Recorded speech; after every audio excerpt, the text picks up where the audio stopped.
The presentation today, cryptocurrency, data collection, tokenization, and telemetry. We're going to talk about data collection, tracking, governance, tokenization, and information telemetry, all in relation to blockchains, cryptocurrency, and the looming dystopian crisis, as I postulate it to be. As a byproduct of our ongoing digitization and tokenization process, we are devolving psychologically and spiritually into a state of reliance on a digital panopticon system, which will only be made worse by willful subjugation to blockchain governance and a rule via Turing.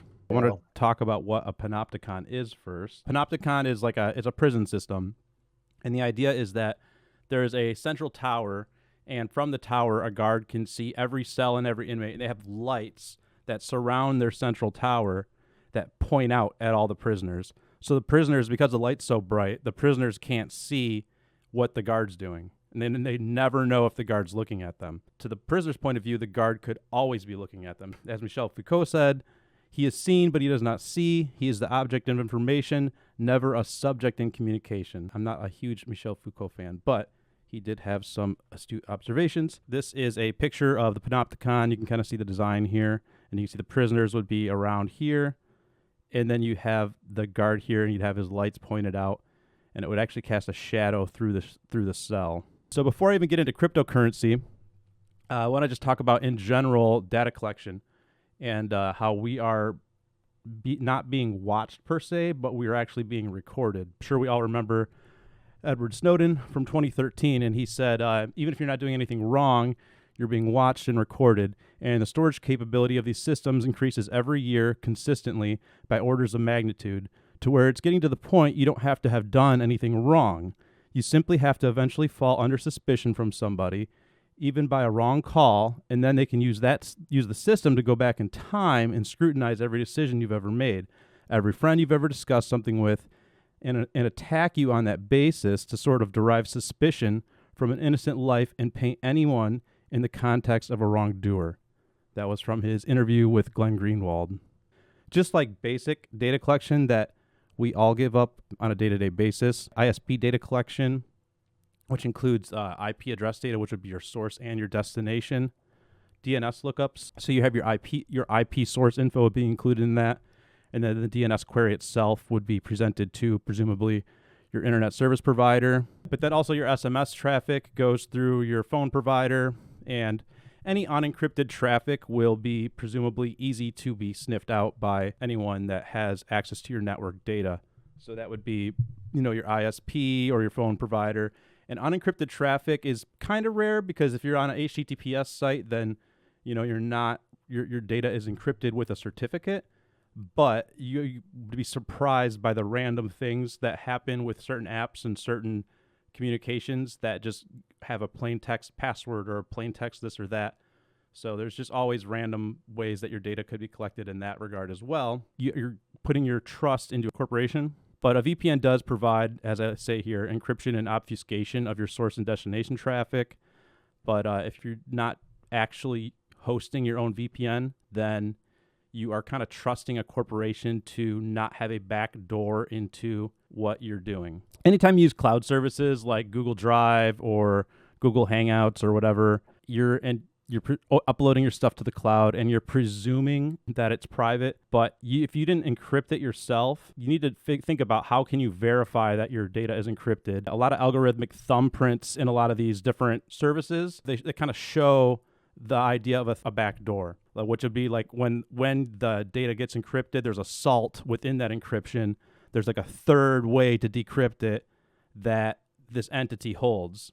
So they can access your data by decrypting it. Now, that's not to say that they're necessarily listening to you or whatever, but they have the ability to pull that data if the government were to come to them and ask for it, or if they, for whatever reason, did something that you would trust them not to do. So if you don't hold the encryption key and you don't know the mechanism, then be skeptical of a backdoor. So I'm just trying to kind of go through where we are now and what our government potentially could be up to already without a blockchain ledger in place. And then we also, of course, all know about social media. We have our identities tied to email addresses and or phone numbers currently. Is your private data really secure on these services? There's a lot of ways that your data could be pulled theoretically, even if you have your data set to private on a social media network, such as, just being phished by by a fake profile that adds you as a friend or something like that. How much of your personal data is public? And then in that case, you need to think of that not just as, oh, these are my social media profiles, but you also need to think of telemetry, the idea of correlating all this data, your internet traffic data, your social media data, etc. Especially when you get into machine learning models, if they suspect you later on, kind of like what Edward Snowden's saying, they can do correlation retroactively. They can go back through the data and find you and find as much information on you as they need. And they can actually use machine learning to find anomalies in your behavior without even watching you. They could just have like an alert pop up. And then this is just talking about the NSA. This is from their NSA cryptography page. And this is just listing a bunch of contributions to our current cryptographic technology from the NSA. And it's quite a bit. And you'll notice also, even so, it says here, the vast majority of the National Security Agency's work on encryption is classified. Surprise, surprise. I'm not sure if any of you guys have heard of the Onion router, or it's essentially the classic dark internet, the dark web. It's where you can actually be anonymous on the internet because you go through what's called ring routing. You go through layers of routing, and you're kind of pinged through different hosts on your way through by people that actually servers as nodes to run this network. But interestingly, it was started by the United States Naval Research Laboratory using technology from the NSA. So today I just decided for the fun of it to take a peek at the NSA's GitHub just to see what they're up to. So they're currently working on Ghidra. Ghidra is a software reverse engineering framework.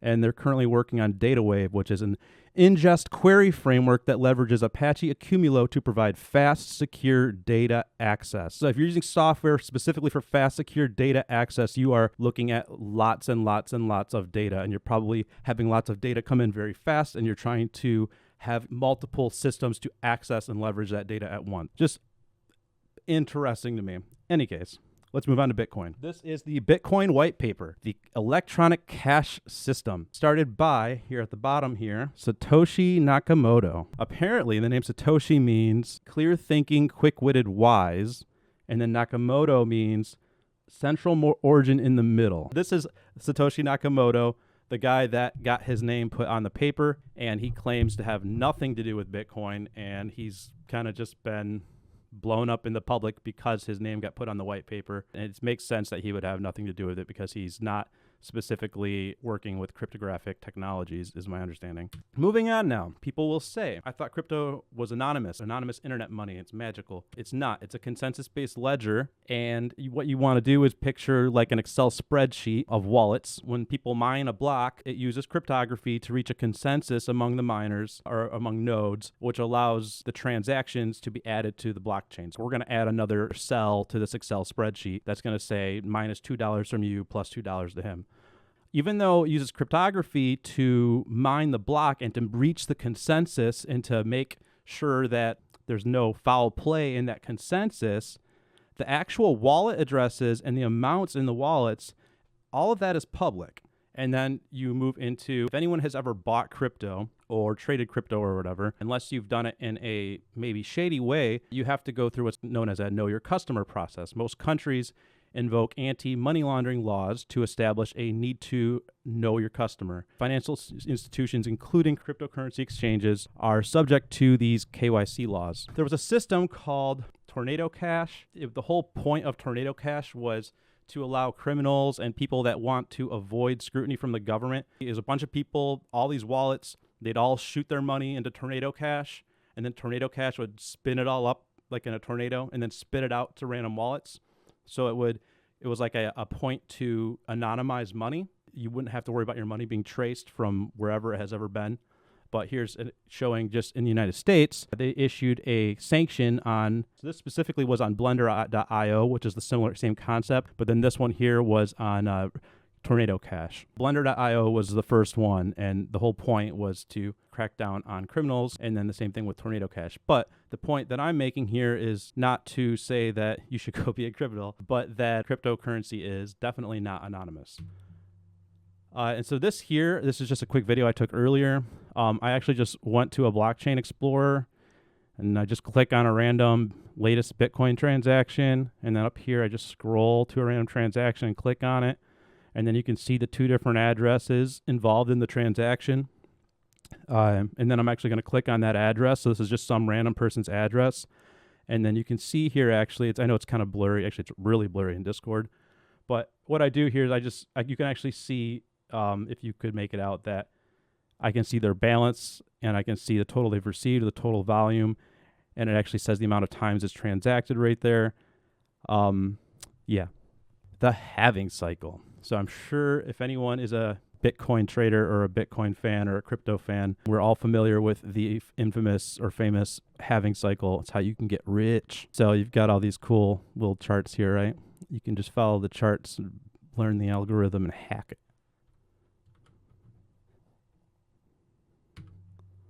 I like this one, the rainbow. Whew.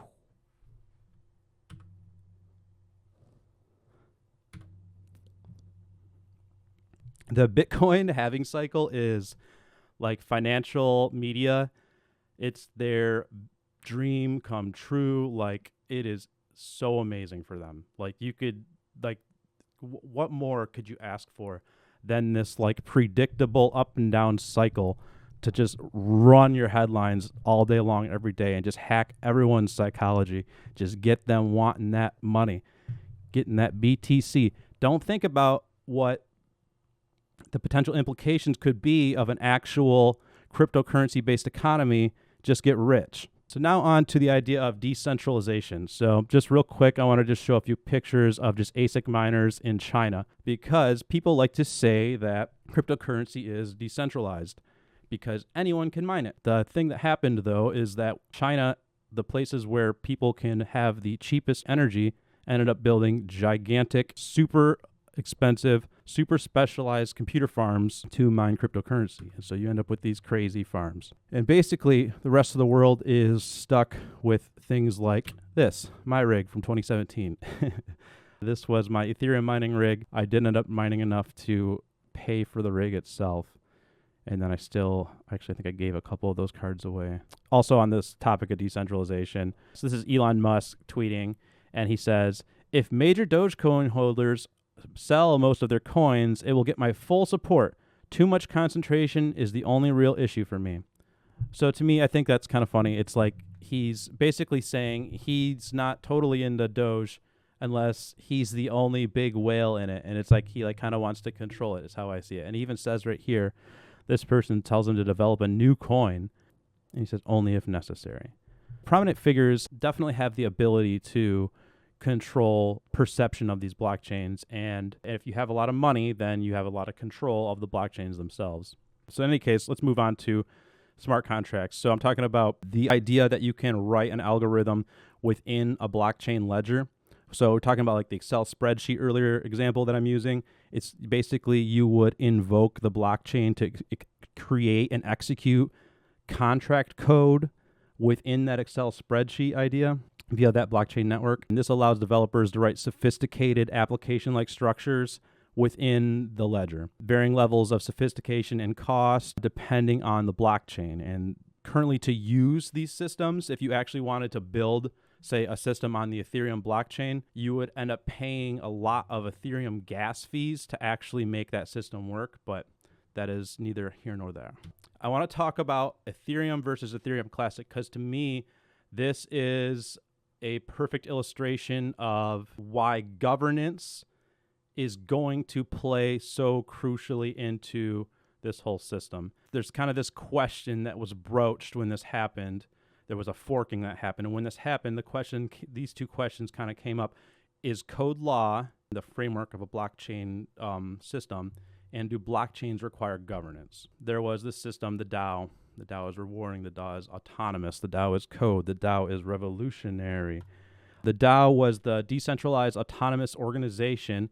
It was essentially a digital hedge fund written on the Ethereum blockchain. From the DAO, the project proposals could be offered, and then if someone liked your proposal, it could be funded by DAO tokens, which was 100 DAO tokens was equivalent to 1 ETH, which is just like Ethereum, which is Ethereum cryptocurrency. So then, interestingly, line 666 of the contract code of the DAO itself was exploited, wherein a split functionality of the DAO the DAO fund was able to be invoked on a loop, and 55 in total after the whole hacking exploit was said and done, 55 million of funds was drained from the decentralized autonomous organization on the Ethereum blockchain. The DAO was considered to be a really crucial project for Ethereum. The idea of having that decentralized organization, having this like digital hedge fund was like kind of Ethereum's pride and joy. It was like too big to fail for Ethereum.